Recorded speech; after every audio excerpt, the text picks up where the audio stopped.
بالله من الشيطان الرجيم بسم الله الرحمن الرحيم يوم ترونها تذهل كل مرضعة عما أرضعت وتضع كل ذات حمل حملها وترى الناس سكارى وما هم بسكارى قال الله تعالى في موضع آخر بسم الله الرحمن الرحيم إن الذين كذبوا بآياتنا واستكبروا عنها لا تفتح لهم أبواب السماء ولا يدخلون الجنة حتى يلج الجمل في سم الخياط وقال الله تعالى في موضع آخر بسم الله الرحمن الرحيم الذين يجتنبون كبائر الإثم والفواحش إلا اللمم قال النبي صلى الله عليه وسلم الدنيا سجن المؤمنين وجنة الكافرين ما دعمي سيقبلك على حد ما تمتم শিখবো আমি কোরআন থেকে আলিফ লাম মিম মাগো আমি শিখবো না কো হাট্টি মাটিম টিম শিখবো আমি কোরআন থেকে আলিফ লাম মিম 10টি করে সওয়াব মাগো একটি হরফে 10টি করে সওয়াব মাগো একটি হরফে এই কথাটি অনেক দামি হাদিসে আছে কষ্ট যতই হোক না মাগো থাকবো না জ্ঞানহীন মাগো আমি শিখবো না কো হাট্টি মাটিম টিম শিখবো আমি কোরআন থেকে আলিফ লাম মিম কোরআন হলো ওয়াইসি বাণী মহান আল্লাহর দান কোরআন হলো ওয়াইসি বাণী মহান আল্লাহর দান কোরআন দিয়ে গড়লে জীবন হবে সফল কাম মাগো তুমি দোয়া করো থাকি অলসহীন মাগো আমি শিখবো না কো হাট্টি মাটিম টিম শিখবো আমি কোরআন থেকে আলিফ লাম মিম কোরআন বুঝে পড়বো মাগো মানবো বিধান তার কোরআন বুঝে পড়বো মাগো মানবো বিধান তার হকের ওপর কায়েম থেকে করব তার প্রচার দোয়া করুন মাগো আমায় আল্লাহ তৌফিক দিন আল্লাহ তৌফিক দিন মাগো আমি শিখবো না কো হাট্টি মাটিম টিম শিখবো আমি কোরআন থেকে আলিফ লাম মিম উপস্থিত যোগ্যতম এই জালসার নির্বাচিত সভাপতি সাহেব ও অন্যান্য বসে থাকা ওলামায়ে কেরামগণ এবং সামনে বসে থাকা আমার বয়োজ্যেষ্ঠ বয়কনিষ্ঠ সমবয়স্ক শ্রোতাবিন্দু ভাই ও বাবা জীবনীরা আর এক অন্য প্রান্তে বসে থাকা ইসলাম হিতাকাঙ্ক্ষী কোরআন পিপাসক পর্দানাসীন মা বোনেরা সর্বপ্রথমে মহান আল্লাহ পাক রব্বুল ইজ্জতের কৃতজ্ঞতা জ্ঞাপন করি, যে মহান আল্লাহ পাক রব্বুল ইজ্জত আমাদের সকলকে এই জালসাগায় এসে কিছু পুণ্যের ভাগীদার হওয়ার সুবর্ণ সুযোগ সুবিধা দান করেছেন। তাই সকলেই মনের কারিকল্পনা দূর করে, মনের বেদনাকে দূর করে সকলে একই বাক্যে উচ্চ শব্দের জোর আওয়াজে একই কণ্ঠে উচ্চ স্বরে সকলে বলি আলহামদুলিল্লাহ। অতঃপর অনাথের পিতা, রাখালের বন্ধু, শান্তির অগ্রদূত, মহাবৈজ্ঞানিক, মহাকাশচারী, ইসলামের প্রণেতা, ইসলামের পরিচালক, শান্তির গুরু, জগতের গুরু, নিষ্কলঙ্ক সুচরিত্রবান, বিশ্ব সাধকের চূড়ামণি, নাবিকুল শিরোমণি, মা আমিনার নয়নমণি, হাদিস সম্রাট, মুকুটমণি, স্বর্গ নরক দর্শনী, মধুমাখা জীবনী, দয়ার অবতার, করুণার আধার, মুক্তির পারাবার, জ্ঞান ভান্ডার, ঐতিহাসিক নবী হযরতে মুহাম্মদ মুস্তাফা সকলে পড়ি সাল্লাল্লাহু আলাইহি ওয়াসাল্লাম। তিনার প্রতি অগণন শান্তির ধারা বর্ষিত হোক, যথা আল্লাহুম্মা সাল্লি আলাইহি ওয়া আল্লাহুম্মা বারিক আলাইহি। ভাই আমার, বন্ধু আমার, আমি ডানে বামে আর কিছু কথা না বলে সোজা আমি আমার বক্তব্যে পাঠিয়ে দিচ্ছি। তার আগে দুটো কথা না বললে পারলাম না। যে সমস্ত ভাই ও বাবাজিরা আমার আনাচে কানাচে দিক বিদিকে ছন্ন ছাড়া হয়ে ঘোরাফেরা করছেন, একটুখানি আস্তানার মধ্যে এসে পুণ্যের ভাগীদার হওয়ার চেষ্টা করেন। ভাই আমার, বন্ধু আমার, আর এই যে সমস্ত ভাই ও বাবা ও দাদারা আসেন, আপনারা বাম সাইডে চলে আসেন, বসার সুন্দর ব্যবস্থা করে দিয়েছেন ভাই আমার, এবং মা বোন সুন্দর হয়ে বসেন। আজ আমি যে বিষয়টা আমি আপনাদের সম্মুখে ডিসক্রিপশন দিব বা আলোকপাত করব বা আলোচনা করব, তা হচ্ছে এই 60 থেকে 70 বছর আমাদের লাইফটা আমরা পার্থিব জগতে অতিবাহিত করে থাকি বা করছি। আসলে কি আমাদের এটা আসল গন্তব্যস্থান নাকি অস্থায়ী, এটা আমরা কিন্তু ভুলে দেখি না। একটুখানি আমি আপনাদেরকে টাচ করিয়ে দিতে চাই বা টাচ করিয়ে দিব যে আমরা আসলে একটা স্টেশনে যে মতো কয়েক মিনিট আমরা ওয়েট করি, সামান্যতম এই এতটুকু টাইমের মধ্যে এই দুনিয়াটা ধ্বংস হয়ে যাবে, এই কথা সঠিক বা তার কোরআন, আল্লাহ পাক রব্বুল ইজ্জতের কোরআন প্রমাণ করে যে এই দুনিয়াটাকে লন্ডভন্ড করে দেবো আমি। মুমিনদের আসল গন্তব্যস্থান হবে জান্নাত। ভাই আমার, বন্ধু আমার, আল্লাহ পাক রব্বুল ইজ্জত বলতে চাইছেন যে এই কোরআন যা বলছে তার বিন্দু পরিমাণে সন্দেহ অবকাশ করার কোনো জায়গা নেই। তবে কিয়ামতের মাঠে আমাদের কি হবে, পৃথিবী যখন ধ্বংস হয়ে যাবে, লন্ডভন্ড হয়ে যাবে, তখন আমাদের পরিস্থিতি কি দাঁড়াবে বা আমরা কি পরিস্থিতি আমরা আঁচ করব। ভাই আমার, বন্ধু আমার, আমরা আমাদের আত্মীয় স্বজন যখন মারা যায় আমরা মাটি দিয়ে আসি, দাফন করে আসি, নিজ নিজ আত্মীয় স্বজন আমরা মাটি দিয়ে চলে আসি। সমস্ত লাশগুলো পোঁতা রয়েছে মাটির ভিতরে।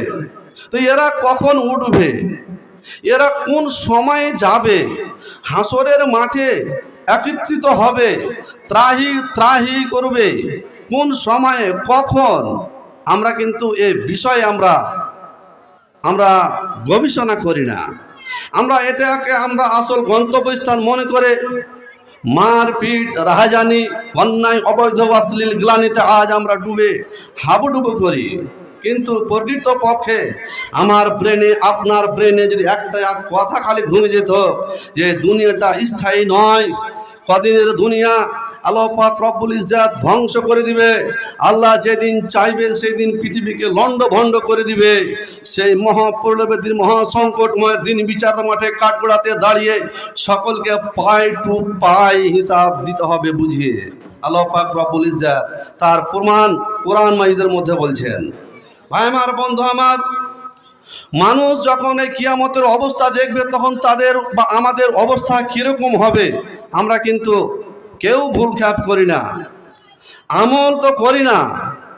ভাই আমার, বন্ধু আমার, আল্লাহ পাক রব্বুল ইজ্জত বলছেন, অসীম ক্ষমতার মালিক, একটা চোখের পলক মারতে যতটা সময় তার চাইতেও কম সময় লাগবে এই পৃথিবীটাকে ধ্বংস করতে। ভাই আমার, বন্ধু আমার, আল্লাহ পাক রব্বুল ইজ্জত ইসরাফিল আলাইহিস সালাতু ওয়াস সালামকে বলবেন, ইসরাফিল আমার মন চাইছে আর পৃথিবীকে রাখবো না, ধ্বংস করে দেব, তুমি প্রস্তুত হয়ে যাও। আল্লাহ পাক রব্বুল ইজ্জাত যেদিন অর্ডার দিয়ে দিবে ইসরাফিল আলাইহিস সালাতু ওয়াস সালামকে, ভাই আমার, বন্ধু আমার, সেটাও আবার কোরআনের মধ্যে আল্লাহ পাক রব্বুল ইজ্জাত লিপিবদ্ধ করে দিয়েছেন। কি আল্লাহ পাক রব্বুল ইজ্জাত বলছেন, আউযু বিল্লাহি মিনাশ শাইতানির রাজিম, বিসমিল্লাহির রহমানির রহিম, ফাইযা নুফিকা ফিস সূরি নাফকাতাও ওয়াহিদা। আল্লাহু পাক রব্বুল ইজ্জাত ইসরাফিল আলাইহিস সালাতু ওয়াস সালামকে যখন অর্ডার করবে, ইসরাফিল আমি আর পৃথিবীকে রাখবো না, ধ্বংস করে দিব, ইসরাফিল তুমি তোমার বাঁশিতে ফুঁক দিয়ে দাও, তোমাকে যে কামে আমি নিযুক্ত করে রেখেছি, তুমি আমার অর্ডারের জন্য তুমি ইসরাফিল আলাইহিস সালাতু ওয়াস সালাম তুমি তোমার বাঁশিকে ধরে রয়েছো, আমি আর পৃথিবীকে রাখবো না, আমি ধ্বংস করে দিব। এ ভাই আমার, বন্ধু আমার, ইসরাফিল আলাইহিস সালাতু ওয়াস সালাম যখন বাঁশিতে ফুঁক দিয়ে দিবে, সমস্ত বৃক্ষ লতা পাতা যতগুলো জিনিস রয়েছে, সমস্ত আসমান জমিন এরা যেন টলমল টলমল করবে। এ ভাই আমার, বন্ধু আমার, টলমল করবে। আসমানে সূর্য রয়েছে, নিজের গতি হারিয়ে ফেলবে, চন্দ্র রয়েছে, নিজের গতি হারিয়ে ফেলবে, তারকা মণ্ডলী নিজের গতি হারিয়ে ফেলবে। সমস্ত জিনিস যখন লন্ড ভন্ড হয়ে যাবে, এ ভাই আমার, বন্ধু আমার, সমস্ত জিনিস নিজের ক্ষমতা হারিয়ে ফেলবে। আল্লাহ পাক রব্বুল ইজ্জত বলছেন আমি আর পৃথিবীকে রাখবো না, পৃথিবীর বয়স হয়ে গিয়েছে। আল্লাহ পাক রব্বুল ইজ্জত নির্দিষ্ট পৃথিবীর একটা বয়স দিয়েছে, আমার পৃথিবীর বুকে আমি কত বছর বাঁচবো নির্দিষ্ট বয়স রয়েছে। তেমন আল্লাহ পাক রব্বুল ইজ্জত পৃথিবীরও একটা নির্দিষ্ট বয়স দিয়েছে। আর যেদিন কিয়ামত হবে, এ ভাই আমার, বন্ধু আমার, শুক্রবারের দিন কিয়ামত কায়েম হবে। ভাই আমার, বন্ধু আমার, যখন কিয়ামত কায়েম হবে তো মানুষের অবস্থা কিরকম হবে? আল্লাহ পাক রব্বুল ইজ্জত অন্য আয়াতের মধ্যে বলছেন, আউযু বিল্লাহি মিনাশ শাইতানির রাজিম, বিসমিল্লাহির রহমানির রহিম, ইযা যুলজিলাতিল আরযু জিলজালাহা ওয়া আখরাজাতিল আরযু আসকালাহা ওয়া ক্বালাল ইনসানু মা লাহা। এ ভাই আমার, বন্ধু আমার, সারা পৃথিবী থরথর থরথর করে কাঁপবে। আর যেদিন কিয়ামত কায়েম হবে, যতগুলো লাশ পুঁতে রেখেছেন, আমি আমার বাবাকে মাটি দিয়েছি, আমার আত্মীয় স্বজনকে যতগুলো মাটি দিয়ে রেখেছি, ভাই আমার, বন্ধু আমার, সমস্ত মানুষ যেন উঠে যেন পশ্চিম গগনে মারবে দৌড়। গায়ে কোনো পোশাক থাকবে না, গায়ে কোনো পোশাক থাকবে না, উলঙ্গ হয়ে মারবে দৌড়। এই সারা পৃথিবীর মুমিন মুসলমান হাসরের মাঠে সমস্ত ব্যক্তি যেন দৌড় মারবে, আর সেখানে জমায়েত হওয়ার জন্য। এ ভাই আমার, বন্ধু আমার, মা আয়েশা রাদিয়াল্লাহু তাআলা আনহা আল্লাহর নবীকে জিজ্ঞাসা করছেন, ইয়া রাসূলুল্লাহ, ইয়া হাবিবাল্লাহ, বলেন তো দেখি, মানুষ যে কিয়ামতের মাঠে উলঙ্গ হয়ে দৌড় মারবে, কেউ কাউরির দিকে তাকাবে নাকি? মানুষের লজ্জা স্থানে তাকালে সেটা গুনাহ ভাই, হারাম করা রয়েছে। আর সেদিন যে মানুষ উলঙ্গ হয়ে মারবে দৌড়, তো মানুষের কি সেদিন কি অবস্থা, যে তাকাবে না নাকি? নবী আমার বলছে, আয়েশা তুমি জানো না সেদিন কি অবস্থা হবে? তুমি কি জানো?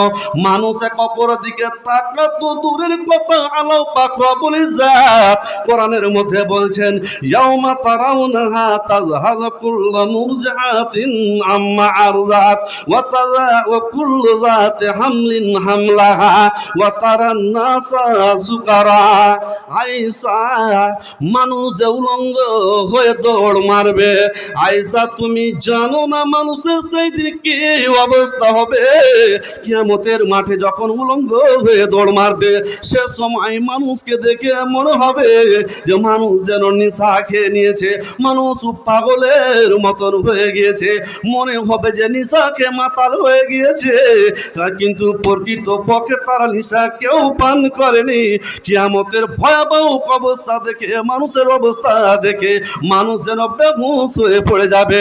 নবীকে আমার জিজ্ঞাসা করলেন, ইয়া রাসূলুল্লাহ, ইয়া হাবিবাল্লাহ, তবে বলেন তো সেই দিন তবে কি হবে যে কেউ কারোর দিকে তাকার ব্যাপারটা? নবী আমার বলছেন, আয়েশা সেই দিন মানুষ কেউ কারোর দিকে তাকা তো দূরের কথা, এমন একটা গর্ভবতী মহিলার যদি বাচ্চা প্রসব হয়ে যায়, আয়েশা রে একটা বাচ্চা যখন প্রসব হয় ওই মহিলাটা 360টা রোগ রয়েছে, সমস্ত বিষ বেদনায় সমস্ত জয়েন্ট ছুটে যায়। আয়েশা এত বিষ বেদনা সহ্য করতে হয় একটা বাচ্চা প্রসব করতে, কিন্তু আয়েশা যেদিন কিয়ামতের মাঠে যখন অবস্থা দেখবে আর সে সময় আয়েশা ওই যে বাচ্চা প্রসব হয়ে যাবে, আয়েশা সেদিন কিছু বুঝতে পারবে না, ও জানতে পারবে না যে তার বাচ্চা প্রসব হয়ে গিয়েছে।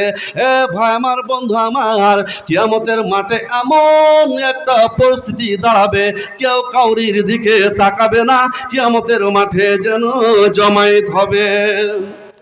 তুমি আয়েশা তুমি বলছো তাকাবে লজ্জা স্থানে, বাচ্চা প্রসব হয়ে যাবে তবু জানতে পারবে না, টের পাবে না। তো বান্দা তুমি জেনে রাখো কিয়ামত যখন হবে আর তোমরা রঙ্গ রহস্য লীলা তামাশায় মেতে রয়েছ, পৃথিবীটা যেদিন আমি ধ্বংস করব সেদিনকার অবস্থা তোমরা অনুভব করো না। ভাই আমার, বন্ধু আমার, সেই দিনকার অবস্থা যদি আমরা জানতে পারতাম, নতুন নববধূ নতুন বউ নিয়ে কেউ সাব্বে জফাত মানাতে পারতাম না। ভাই আমার, বন্ধু আমার, কিয়ামতের মাঠে এরকম ভয়াবহ অবস্থা হবে আর ইতিমধ্যে মানুষ দলের দল এখানে যাবে ওখানে যাবে।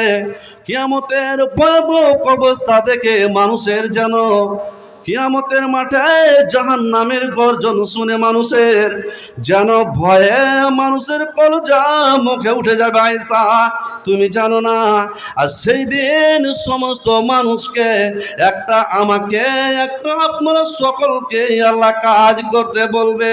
সেদিন যদি কাজ করতে সেটা না পারে তবে আমার জন্য আপনার জন্য রহমতের দরওয়াজা খুঁজবে না। কি কথা! পার্থিব জগতে আমরা চলাফেরা করেছি, পার্থিব জগতে আমরা চলাফেরা করেছি, চলাফেরা করতে চলেছি। ভাই আমার, বন্ধু আমার, আল্লাহ পাক রব্বুল ইজ্জত বলছেন যে তোমরা পৃথিবীর বুকে খুব বড্ড হাসি লীলা তামাশা মেতে রয়েছ, কিন্তু কিয়ামতের মাঠে তোমরা জানো তোমাদের কি অবস্থা হবে? না না না, তোমরা তো জানো না। আল্লাহ পাক রব্বুল ইজ্জত বলছেন, ইন্নাল্লাযীনা কাযযাবু বিআয়াতিনা ওয়াস্তাকবারু আনহা লা তুফাত্তাহু লাহুম আবওয়াবুস সামা'i ওয়া লা ইয়াদখুলুনাল জান্নাতা হাত্তা ইয়ালজাল জামালু ফি সাম্মিল খিয়াত। ওরে পৃথিবীর মুমিন মুসলমান, তোমরা যে পার্থিব জগতে লীলা তামাশায় মেতেছিলে, আল্লাযীনা ইয়াজতানিবুনা কাবায়িরাল ইসমি ওয়াল ফাওয়াহিশ, আমি বলেছিলাম বান্দা তোমরা কাবিরা সাগিরা এই সমস্ত পাপ থেকে বেঁচে থাকবে, নচেত কিয়ামতের মাঠে তোমরা পরিত্রাণ পাবে না। ওরে তোমাদের পাপের ঢেরি দেখে তোমরা ভয় পেয়েছো? না না, তোমাদের পাপের ঢের দেখে কিয়ামতের মাঠে তোমরা ভয় পেয়েছো, জাহান্নামের গর্জন দেখে তোমরা ভয় পেয়েছো। এ ভাই আমার, বন্ধু আমার, আল্লাহ পাক রব্বুল ইজ্জাত বলছেন, যেই সমস্ত বান্দা আমার নিদর্শনকে এড়িয়ে চলেছে, যে সমস্ত বান্দা আমার কোরআনকে অপমান করেছে, যে সমস্ত বান্দা আমার নবীর হাদিসকে মানেনি, এই সমস্ত ব্যক্তিদেরকে আমি সেই দিন কিয়ামতের মাঠে একটা কাজ দিব। কি কাজ? আল্লাহ পাক রব্বুল ইজ্জাত বলছেন, তোমার জন্য জান্নাতের দরওয়াজা তখনই খসাবো, তখন আমি তোমার জন্য রহমতের দরওয়াজা খসাবো। কখন খসাবে আল্লাহ? আল্লাহ পাক রব্বুল ইজ্জাত কোরআনের মধ্যে বলছেন কখন খসাবে। হাত্তা ইয়ালজাল জামালু ফি সাম্মিল খিয়াত, কিয়ামতের মাঠে আপনাকে আমাকে 2 কুইন্টাল 2.5 কুইন্টালের একটা উটকে দিয়ে দিবে আর বলবে, বান্দা তুমি জানো না, তুমি জান্নাত যেতে চাও, তুমি জাহান্নাম যাবে না, তবে হ্যাঁ তোমাকে জান্নাত দিব। একটা আমি তোমাকে কাজ দিচ্ছি, সেই কাজটা করে দেখাও, তবে তোমাকে আমি জান্নাত দিব। কি কাজ? আল্লাহ পাক রব্বুল ইজ্জাত বলছেন, 2 কুইন্টালের একটা উটকে নিয়ে নাও, আর সূর্যের পিছনে ছিদ্র থাকে, আর ওই সূর্যের পিছন দিকটা 2 কুইন্টালের উটটাকে পার করে দাও, তবে তোমার জন্য রহমতের দরওয়াজা খসিয়ে দিব। এ ভাই আমার, বন্ধু আমার, বলেন তো আপনার নিজ নিজ বুকে হাত দিয়ে সেই দিন এই মহা কাজটি পারবেন কি? না না না। বড্ড লীলা তামাশায় মেতে রয়েছেন, এই বড্ড লীলা তামাশায় দারুর আড্ডায় মদের ভাটিতে জীবন পার করেছেন, সেই দিনকে এই কাজটা করতে পারবেন? আমার মতন আপনার মতন সকলকে এই কাজটা করতে বলবে। এ ভাই আমার, বন্ধু আমার, তবে হ্যাঁ ওই ব্যক্তি পারবে সেই কাজটা করতে যাকে আল্লাহ অনুমতি দিবে, আল্লাহ যার সম্ভব করাবে, নচিত আমি পারবো না, পারবো না, পারবো না। এ ভাই আমার, বন্ধু আমার, আমার ক্ষমতার পাওয়ারে থানা কাঁপে, আমার মোবাইলের পাওয়ারে যেন এসপি পর্যন্ত বের হতে পারে না। আল্লাহ পাক রব্বুল ইজ্জাত বলবেন, ওরে তুই পৃথিবীর বুকে বড্ড বাহাদুরি দেখিয়েছিস, ওরে হতভাগা, তোর এমন পাওয়ার ছিল রে, তোর বাজারে গিয়ে তোকে কোনো বিল দিতে হয়নি, তোর বাড়িতে এমনি এমনি বাজার চলে আসতো। ভাই আমার, বন্ধু আমার, তুমি দুনিয়াতে মাটির মানুষ ছিলে না সোনার মানুষ ছিলে? তোমাকে দেখে ভয়ে যেন থানা পর্যন্ত কেঁপেছে। তোমার ক্ষমতা দেখবো, তোমার ক্ষমতা, তোমার কত বড় পাওয়ার, কিয়ামতের মাঠে তুমি কত বড় বাহাদুর, তুই বাহাদুরিটা তোমার আমি একটু দেখতে চাই। এ ভাই আমার, বন্ধু আমার, এ মায়ের আমার, বোনেরা, সকল ব্যক্তিকে যে এই কাজটা দিবে, আমার মা বোন যখন কেথা সেলাই করতে আরম্ভ করে, একটা সূচের পিছনে একটা ধাগাকে পরিয়ে যেন সেলাই করতে আরম্ভ করে দেয়, তেমনি ভাবে একটা 2 কুইন্টালের উটকে নিয়ে সূচের পিছন দিক দিয়ে বের করে দেখাতে হবে। রে কে পারবি রে বল? কিয়ামতের মাঠে এর ক্ষমতা কার রয়েছে? আল্লাহ পাক রব্বুল ইজ্জাত বলছেন, আমি অসীম ক্ষমতার মালিক। আল্লাহ পাক রব্বুল ইজ্জাত এক হাতে আসমানকে নিবে আর এক হাতে জমিনকে নিবে, আর যেন আল্লাহ পাক রব্বুল ইজ্জাত বলবে, আইনা বানু আদম, ওরে বানু আদমের বেটা বেটিরা, তোরা আমার ক্ষমতা দেখছি, আমার ক্ষমতার সীমা নাই। আল্লাহ পাক রব্বুল ইজ্জাত আসমান এবং জমিনকে 2 আঙ্গুলের মধ্যে নিয়ে টলমল টলমল করবে, এমন অবস্থা দাঁড়াবে। এ ভাই আমার, বন্ধু আমার, এই মহা পর্বের দিনে, মহা সংকটময়ের দিনে আল্লাহর সামনে যাওয়ার কাউরির ক্ষমতা হবে না, হবে না। কাল হাসরের ভীষণ মাঠে কি হবে উপায়, ভাবলি না রে গাফেল মানুষ, সময় বইয়া যায়। কাল হাসরের ভীষণ মাঠে কি হবে উপায়, ভাবলি না রে গাফেল মানুষ, সময় বইয়া যায়। এমন দারুণ গরম হবে, ঘামের সাগর বইয়ে যাবে, নাফসি নাফসি রুল উঠিবে, ঘটবে ভীষণ দায়, নাফসি নাফসি রুল উঠিবে, ঘটবে ভীষণ দায়। আকাশ পানে মুক্তি চেয়ে বলবে হায় রে হায়, বলবে হায় রে হায়। ভাবলি না রে গাফেল মানুষ, সময় বইয়া যায়। ভাই আমার, বন্ধু আমার, এরকম যেন ভয়াবহ অবস্থা, মানুষ সব কিয়ামতের মাঠে যেন ত্রাহি ত্রাহি করবে।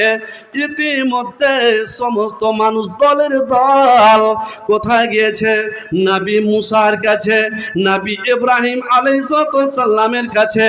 আমি শর্টে বলছি, লম্বা হাদিস। ইব্রাহিম আলাইহিস সালাম বলবেন, আমি আমার জীবনে যেন দুইটা মিথ্যা কথা বলেছিলাম, তাওরিয়া করে বলেছিলাম, আল্লাহর সামনে আমি যেতে পারবো না। ভাই আমার, বন্ধু আমার, আদম আলাইহিস সালামের কাছে যাবেন। আজকে ভয়াবহ অবস্থায় আমাদের জন্য একটু সুপারিশ করেন। আদম আলাইহিস সালাম বলবে, আমিও যেতে পারবো না, আল্লাহর সামনে যাওয়ার ক্ষমতা নাই, আল্লাহর সামনে দাঁড়িয়ে কথা বলতে পারবো না।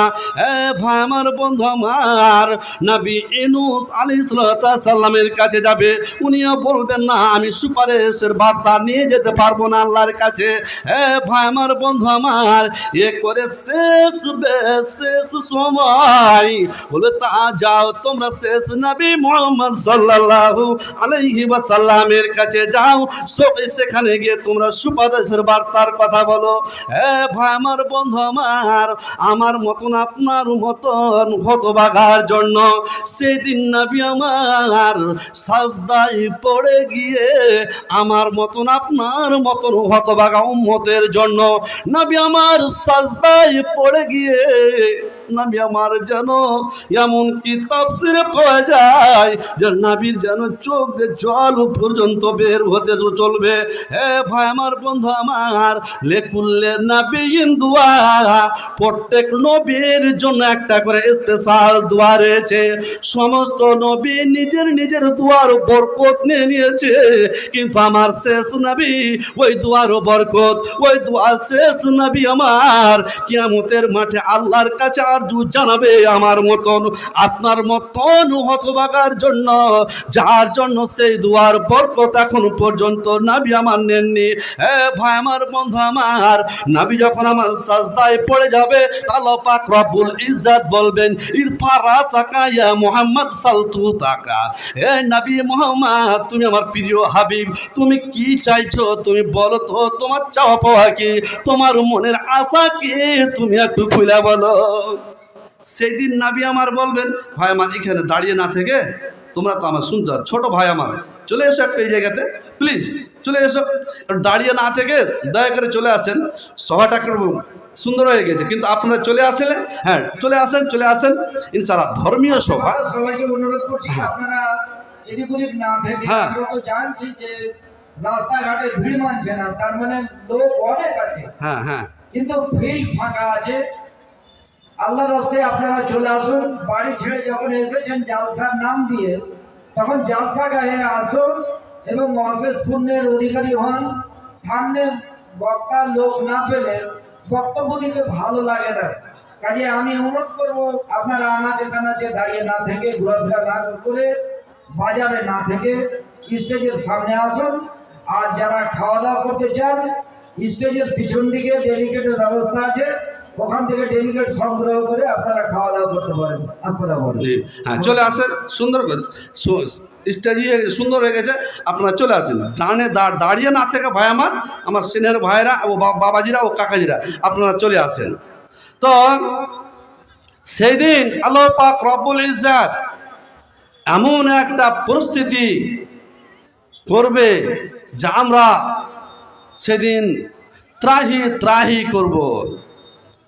ভাই আমার, বন্ধু আমার, আল্লাহ পাক রব্বুল ইজ্জত যখন নবী মুহাম্মদ সাল্লাল্লাহু আলাইহি সাল্লামকে জিজ্ঞাসা করবে, ইয়া মুহাম্মদ ইরফা রাসাকা, মোহাম্মদ তুমি তোমার মাথা উঠাও, তুমি কে চাইছো, তোমার মনের কি আশা?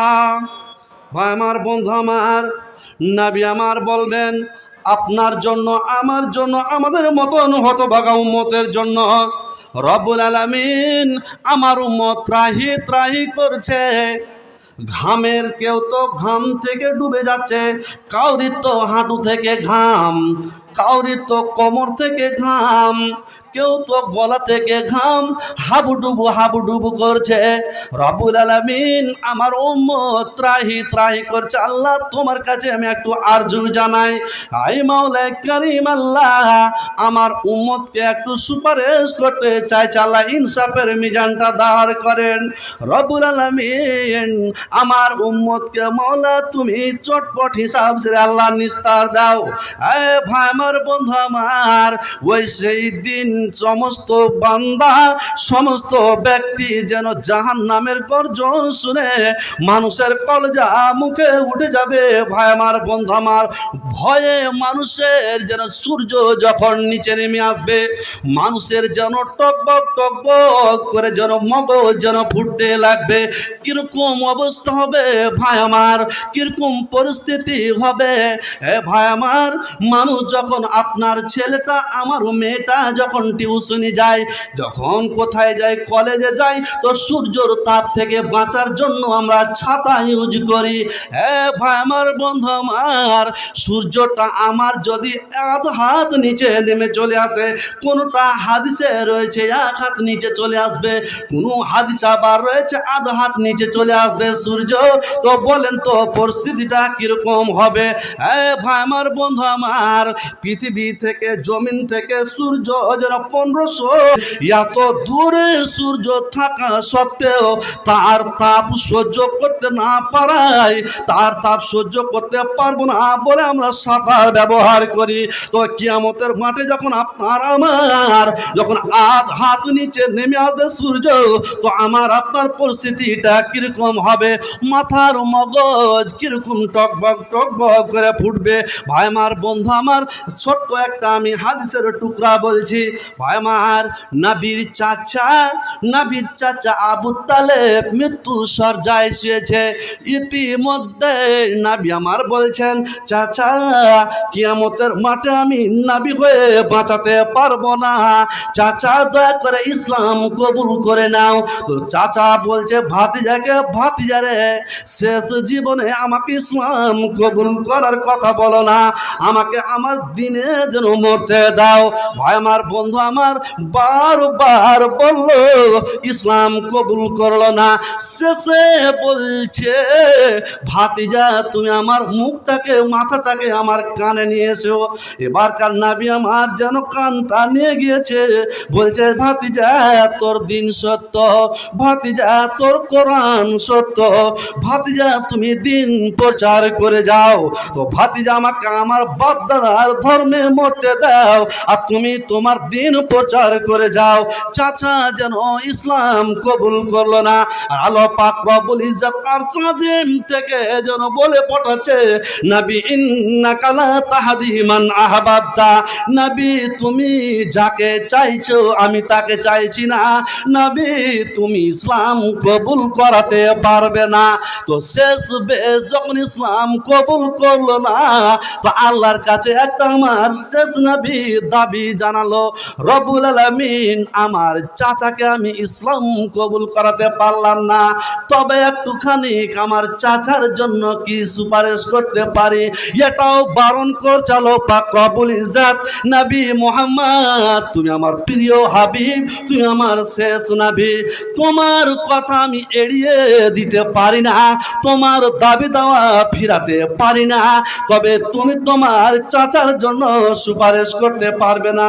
তবে হ্যাঁ, একটা তোমাকে আমি সুসংবাদ দিচ্ছি, জিবরিল তুমি শুনে নাও, আমার নবী মুহাম্মদ সাল্লাল্লাহু আলাইহি সাল্লামকে বলে দাও। কি বলবো? নবী আমার বলছেন কি সুসংবাদ? তো জিবরিল এসে বলছেন, হুজুর আল্লাহ পাক রব্বুল ইজ্জত বলে পাঠালেন। কি বলে পাঠালেন যে তোমার চাচাকে জাহান্নামের মধ্যে সমস্ত বড় বড় আযাব সাজা শাস্তি রয়েছে, তবে জাহান্নামের বড় আযাব দিবে না। জাহান্নামের মধ্যে সব চাইতে যেটা নিম্ন আযাব, জাহান্নামের মধ্যে সব চাইতে যেটা হালকা আযাব, ওই হালকা আযাবটা তোমার চাচাকে দিবে। কি হালকা আযাব? তো হালকা আযাব রয়েছে যে জাহান্নামের মধ্যে যে দুটো জুতো রয়েছে, জাহান্নামের মধ্যে আগুনের দুটো জুতো রয়েছে, ওই দুটো জুতোকে তোমার চাচাকে পরানো হবে। এ ভাই আমার, বন্ধু আমার মায়েরা বোনেরা যখন ভাত রান্না করে, ভাত রান্না করতে করতে যখন টকবক টকবক করে ফুটে ওঠে, ওই ফনাগুলো তখন ঢাকনা দিয়ে সরিয়ে ফেলে। ভাই আমার, বন্ধু আমার, ওই জাহান্নামের ওই জুতো দুটো যখন পরিয়ে দেওয়া হবে, ওই সময় তোমার চাচার যেন সমস্ত মগজ, তোমার চাচার সমস্ত শরীরের দেহতে যতগুলো মাংস রয়েছে খসে খসে পড়ে যাবে। এমনকি শেষ বেশ তোমার চাচা মগজে যে রয়েছে টকবক করে ফুটতে ফুটতে এমন করে বাষ্প হবে, এমন করে হিট মারবে, তোমার চাচার মগজের খুলে উড়ে চলে যাবে।